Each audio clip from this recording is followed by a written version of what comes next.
Hola queridos alumnos, ¿cómo están? Vamos a dar hoy una síntesis del periodo populista en el sistema educativo argentino. Es un resumen de alguna manera del material de Adriana Puigros y una visión del sistema educativo desde el punto de vista de la teoría del Estado. Primero tenemos que tener en claro qué pasó en ese periodo, qué es lo que caracteriza la primera y segunda presidencia de Perón del punto de vista del modelo de Estado, de la relación Estado-sociedad. Y algo cambió realmente. ¿Por qué? Porque se establece un proyecto de integración popular y un proyecto industrial. Nosotros habíamos dicho que el viejo modelo oligárquico agroexportador había caducado hacia 1930 con la crisis económica de 1929. No basta con intentar exportar productos agropecuarios porque no hay quien los quiera comprar y porque no lo pagan lo suficiente. Y entonces Argentina ve menguados sus ingresos por las exportaciones y tiene que empezar a producir internamente los productos industriales que antes compraba al exterior. Eso se llamó la industrialización sustitutiva de importaciones, que tuvo su primera fase de desarrollo en la década de 1930 y hasta el año 1943. Hasta entonces seguía habiendo un Estado oligárquico dominado por la oligarquía para sus beneficios, para sus intereses, pero subsidiariamente, mientras tanto, tenía que permitir un proceso de industrialización para sobrellevar la economía del país. Esto genera la migración interna, masas de trabajadores que vienen del campo a las ciudades, en condiciones de gran explotación y con muy bajos salarios. La década del 30 se caracteriza por un gran sentimiento de injusticia en las clases populares argentinas. A su vez, se ha producido la activación de un actor, que es el actor militar, que cobra conciencia de su papel político y que tiene la idea de nación en armas. ¿Qué es esto? Es la idea de que un país, para poder tener suficiente potencia bélica, tiene que poder producir sus propias armas. Si vos le tenés que comprar los tanques a tu enemigo, no vas a poder ir al frente de batalla. Bueno, esta es la idea de que tiene que haber un aparato industrial detrás de la fuerza militar.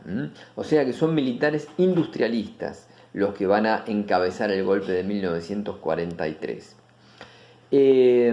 Dentro de ese grupo que da el golpe del 43 hay una figura prominente que es la del coronel Perón, una figura de segunda línea y de poca importancia, a la que le toca un cargo en el reparto de cargos, un cargo en el gobierno de lo menos significativo, que es la Secretaría de Trabajo y Previsión. Perón desde ese lugar va a accionar con las masas trabajadoras, va a otorgar beneficios a distintos gremios, va a organizar las comisiones internas, va a conseguir estatutos protectores de los trabajadores, va a conseguir aumento de sueldo sobre todo, cobertura de servicios sanitarios, va a conseguir beneficios turísticos, beneficios culturales y también beneficios educativos. Esta política que desarrolla Perón en la Secretaría de Trabajo y Previsión es una política de tejido y construcción de un poder alternativo en la Argentina, que es la organización de la clase trabajadora. Cuando desde los demás grupos políticos de la oposición ven la tarea que está llevando adelante Perón estratégicamente, denuncian que es un proyecto filofascista. Y era bastante cierto, pero la clase dominante no siguió los consejos de Perón y no se hizo peronista. Entonces terminó siendo un fascismo de una sola pata, de la pata obrera, y entonces terminó siendo una política defensora de los derechos de los obreros. Logran la renuncia de Perón en 1945. Perón se va dando un discurso de la Secretaría de Trabajo y Previsión. Había acumulado varios cargos, el de vicepresidente, presidente del Consejo Nacional de Posguerra, ministro de Guerra. Tenía una cantidad de cargos bárbaros, una preponderancia importantísima del gobierno. Logran echarlo y las masas obreras no están de acuerdo con que él renuncie, ganan la calle y protagonizan un hecho histórico. Por primera vez en la política argentina, la presencia de las masas en la calle dan vuelta a la decisión de un gobierno. Es el 17 de octubre de 1945, que es muy importante que sepan de qué se trata. Inaugura la política de masas en Argentina. ¿Qué quieren las masas? Que liberen a Perón. ¿Por qué? Porque identifican a Perón como la garantía de todos sus derechos sociales y laborales. Perón desde entonces va a construir un nuevo tipo de Estado en el que va a relanzar el proceso de sustitución de importaciones. ¿Cómo? A través del aumento de salarios, a través de las mejoras de los trabajadores, a través de los beneficios a la clase trabajadora, que son los que lo van a votar a él. Estos beneficios hacen que el modelo económico sea muy cercano a lo que llamamos un modelo de estado de bienestar o keynesiano. ¿Por qué? Porque el aumento del sueldo produce mayor demanda, la mayor demanda hace que vendan los comerciantes, que tengan que producir más los industriales, que ganen más plata y entonces contraten más mano de obra, inviertan las ganancias y produzcan mayor cantidad de bienes, y eso a su vez, como demandan más mano de obra, genera un nuevo aumento de salarios, y esto retroalimenta el crecimiento económico permanentemente. Bueno, Argentina entra en una especie de círculo de la bondad desde el punto de vista económico, que va a durar un periodo de bonanza que va a durar desde 1943-44 hasta 1952, que llega a su tope, que llega a su estrechamiento, a su agotamiento. No en forma definitiva, pero ya no es lo que era antes. Aprovecha Argentina la posguerra de una manera extraordinaria para industrializar el país. Es la primera vez que Argentina tiene un proyecto industrial y sabe hacia dónde va como país moderno. A todo esto, ¿qué pasa con la educación? Bueno, ¿qué demanda este pueblo, estos sectores populares que han ganado un lugar en la política argentina, que han ganado derechos y que se sienten que están en una nueva época? ¿Qué demandan del sistema educativo? Demandan dos cosas. En primer lugar, demandan algo cuantitativo. Quieren ser incluidos, quieren entrar a la escuela. Recuerden que solo una tercera parte de la población llegaba a la escuela y la deserción escolar en la escuela primaria era de alrededor del 85%, o sea que era una escuela para pocos todavía. Esto lo logran y se multiplica la matrícula educativa. La matrícula en educación es de aproximadamente el 70%, o sea que se aumenta impresionantemente el ingreso de los sectores populares al sistema educativo. Y la segunda demanda que tienen, la segunda cuestión es que quieren una educación para ellos, a su estilo, para lo que ellos necesitan. Y esto se llama educación laboral. ¿Qué es lo que ocurre? Hay una nueva rama de la producción, hay un nuevo universo en Argentina, y entonces lo que le van a pedir es una educación de otro tipo. Y la respuesta del sistema es la de generar una nueva rama en el sistema educativo, que es la rama técnica o industrial. Esto va a empezar de dos maneras. Primero va a empezar cuando Perón es secretario de Trabajo y Previsión. Dentro de su secretaría, como parte de su tejido, de ese nuevo poder laborista que está generando con los sindicatos, hace una propuesta educativa. Una de las cosas que necesitan los trabajadores es formarse, capacitarse, pero no capacitarse de arriba para abajo, desde el sistema educativo a la fábrica, sino desde la fábrica. Se generan cursos en la relación entre los sindicatos y los lugares de trabajo. Esas escuelas son escuelas de artes y oficios, y se organizan en un órgano del Estado que se llama la CNAOP, Comisión Nacional de Aprendizaje y Orientación Profesional. Es un órgano de lucha político-sindical en el ámbito de la educación. No es un simple órgano educativo. Y se parte de otro sujeto y de otro método y de otro criterio. Los conocimientos son los conocimientos de la práctica que se formalizan para ser enseñados en cursos de capacitación y especialización. El sujeto no es el alumno de guardapolvo blanco que tiene que portarse bien. No, es el trabajador que ahora además estudia. Son obreros que estudian. El que enseña no es el docente tradicional maestro ciruela, no, es un tipo de fábrica, es un tipo que realmente procede del lugar de trabajo y que debe su prestigio a su conocimiento técnico. En medio de todo eso, Perón baja línea. Por supuesto, en medio de todo eso, además, se da una educación peronista de la técnica. Es decir, que hay siempre cursos de cultura peronista que acompañan esta formación técnica y que no admiten disidencia de ninguna manera. ¿Qué pasa con los docentes durante el peronismo?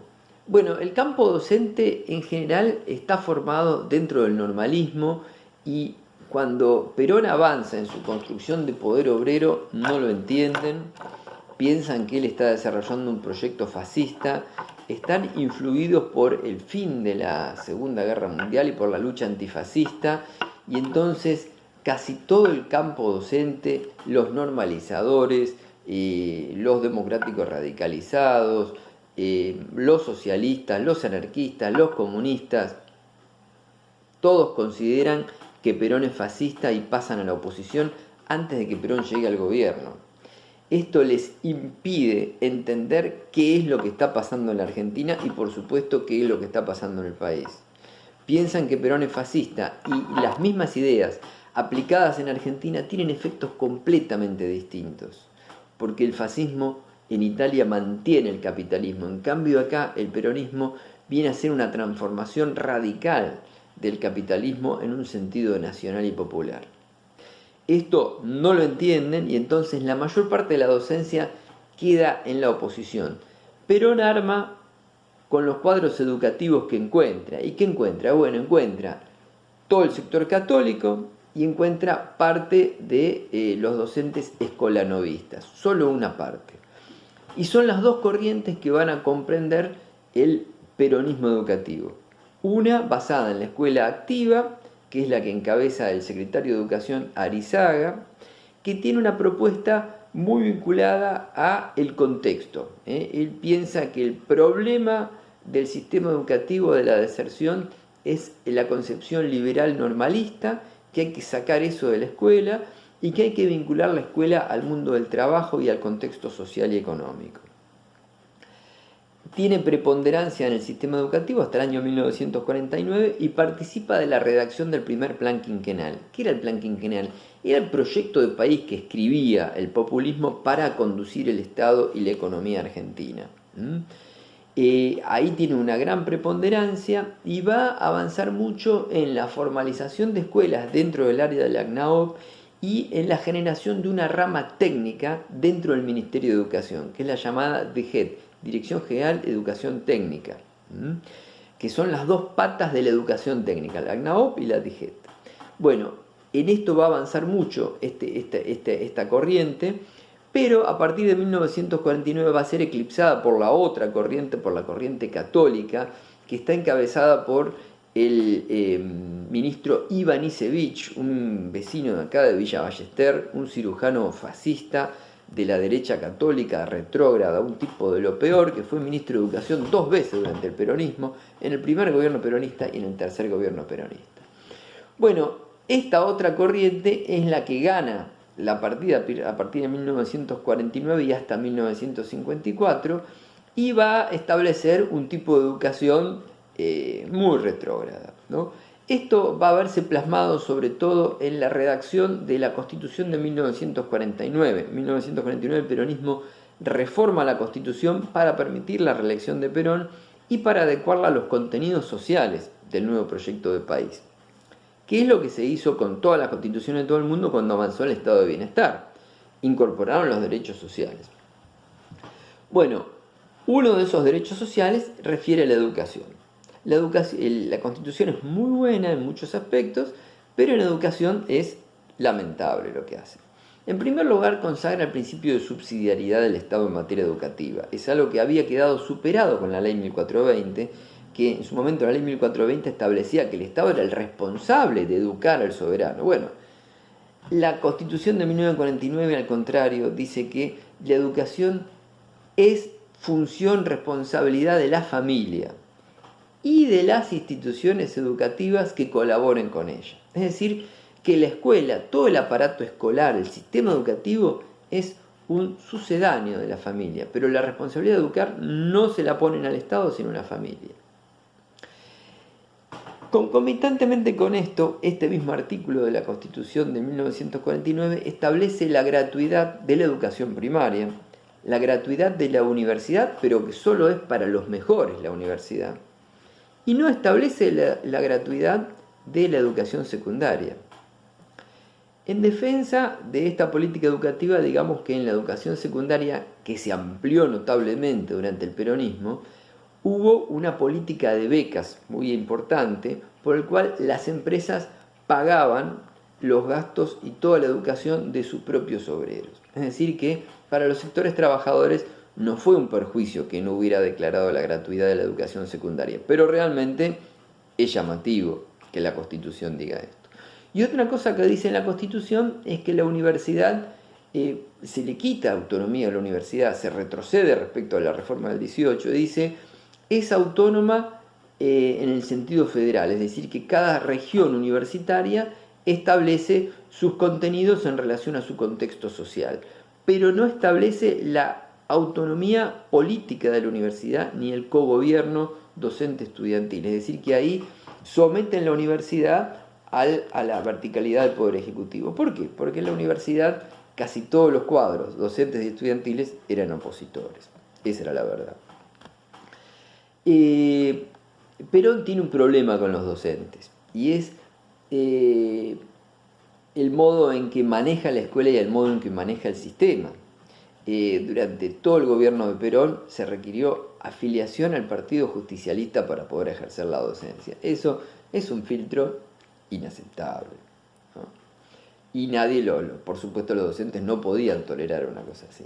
Y en segundo lugar, los contenidos obligatorios que eran laudatorios para las figuras del régimen, que santificaban la figura de Evita, ¿no? Bueno, habrán leído La razón de mi vida y les voy a pasar algún ejercicio para ver los libros de escuela primaria que utilizaba el peronismo y realmente son laudatorios, ¿no? Había el culto a la personalidad del líder, era nefasto. Entonces esto hacía que la docencia se marginara del gobierno, ¿no? Y el gobierno se pierde todos esos cuadros que hubieran sido indispensables para llevar adelante un proyecto tan progresista como fue el peronismo. Una cuestión central durante la gestión educativa del peronismo es la cuestión de educación y trabajo.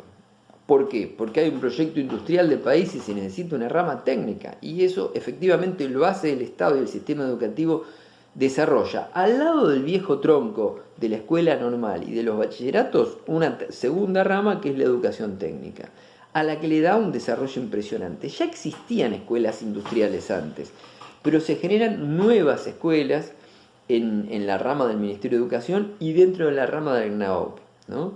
Que tienen dos visiones distintas. Las escuelas técnicas del Ministerio de Educación se basan en la idea de enseñar conocimientos técnicos, en cambio las escuelas de la CNAOP se basan en la idea de formalizar los conocimientos del mundo del trabajo ascendente, de abajo hacia arriba. Todo este sistema de educación técnica termina con una cúspide soñada por los sindicalistas de la época de los primeros socialistas, que es una universidad obrera.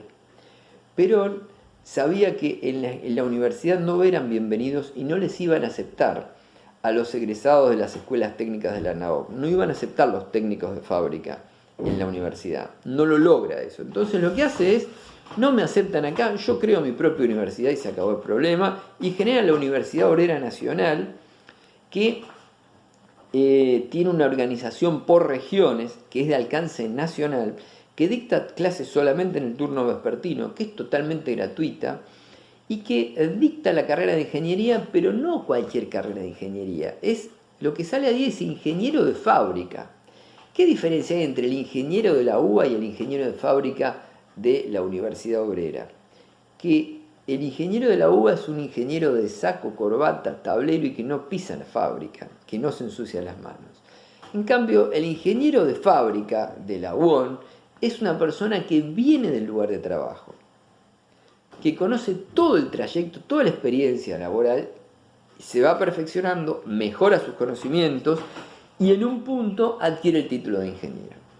Ese es hoy el perfil que tiene la sucesora de la UON, que es la Universidad Tecnológica Nacional, que ya lo vamos a ver. La característica es que esta universidad obrera tenía que ser dirigida ¿por quién? ¿Por un académico? No, por un egresado de la Escuela Superior Sindical Peronista. Es decir, que era una universidad completamente peronista, ¿no? Interpretaba el mundo del trabajo de una manera sumamente progresista, pero solo para los compañeros, ¿no? La otra cuestión que se va a debatir en la educación durante el peronismo es el tema religioso. Nosotros habíamos dicho que en 1937 se había decretado la educación religiosa obligatoria en la provincia de Buenos Aires, en plena década infame. Bueno, este sector de la derecha católica en educación siguió avanzando durante el peronismo. Perón se apoya en ellos porque todos los docentes son antiperonistas, entonces Perón se tiene que apoyar en ellos porque nadie se tiene que apoyar, y esta gente hace de las suyas. En 1943 disponen por decreto el carácter obligatorio de la educación religiosa en las escuelas primarias públicas, una cosa aberrante, un retroceso respecto a la ley 1420 también. Y en 1947 esto lo sancionan por ley. La derecha católica, por supuesto, estaba contentísima con este sistema. El problema es que el peronismo, dentro de los beneficios que concede a los trabajadores, también a los trabajadores de la educación y de escuelas privadas, les establece un estatuto del docente para las escuelas privadas. Y esto limita el margen de maniobra de las escuelas privadas, que en su mayoría eran religiosas. Entonces, ¿qué es lo que negocian con Perón? Bueno, ellos cumplen el estatuto del docente privado, pero el que paga los gastos de las cargas sociales es el Estado Nacional. Y ahí se inventan los subsidios a la educación privada. Un invento peronista, el subsidio a la educación privada. ¿Para qué? Para calmar los reclamos de los sectores religiosos católicos. No obstante, estos beneficios que le da Perón al sector católico también los conduce, es decir, también le pone límites, ¿no? Crea una Dirección General de Enseñanza Religiosa donde le baja en línea ideológicamente qué es lo que se tiene que dar por educación religiosa, y a través del estatuto le limitan el margen de maniobra también, ¿no? Este amorío de Perón con la Iglesia Católica es muy fuerte en la campaña de 1945, en las elecciones del 46, por ejemplo. La Iglesia apoya activamente a Perón, ¿no? Toma partido directamente. Y claro, como decreta la educación religiosa obligatoria, tiene muy buena relación. El problema viene cuando en 1952 muere Eva Perón y el peronismo santifica la figura de Eva Perón y le gana el campo social, es decir, todo lo que es el trabajo en los barrios y el trabajo en los lazos sociales, la Iglesia pierde presencia y se le ocupa el peronismo. Y entonces esa pérdida la Iglesia no la puede sostener. La santificación de la figura de Evita y la pérdida de espacio social que le conquista el peronismo hace que la Iglesia Católica tome distancia y pase a la oposición. Incluso los peronistas católicos pasan a la oposición, salen del peronismo. Y entonces Perón, que cuando ve un enemigo sabe que es un enemigo, entonces le quita los beneficios que le había dado, quita el carácter obligatorio de la religión, de la enseñanza de religión en las escuelas públicas, sanciona la ley de divorcio, que es un golpe bajo para la Iglesia, bajísimo, y comienza a dictar normas en todo sentido que perjudican el sentido católico del plan que quieren imponer, ¿no? En definitiva, el gobierno de Perón va a caer en 1955 por distintos motivos, que ya vamos a ver, pero la oposición se hace cada vez más fuerte. Siempre acusaron al peronismo de que no era democrático, de que era una dictadura, porque es cierto que había presos políticos, no muchos, pero había dirigentes políticos opositores que estaban presos. Es cierto que había censura en los medios de prensa. Es cierto que había medios que fueron eliminados por el gobierno, ¿no? Pero lo que verdaderamente le molestaba a la oposición es que los trabajadores vivían mucho mejor, que Argentina tenía un proyecto económico y social, que Argentina se desarrollaba y que había ganado soberanía y había ganado justicia social. Todo esto se termina en 1955 y los que hacen una revolución pensando en la libertad, van a establecer un sistema de proscripción, de injusticia, una dictadura, una serie de violaciones a los derechos humanos que van a venir desde 1955 en adelante, que son infinitamente peores que aquellos en los que había incurrido el peronismo. Pero eso ya pertenece a la clase siguiente. Así que cualquier duda me preguntan, un gusto, chau.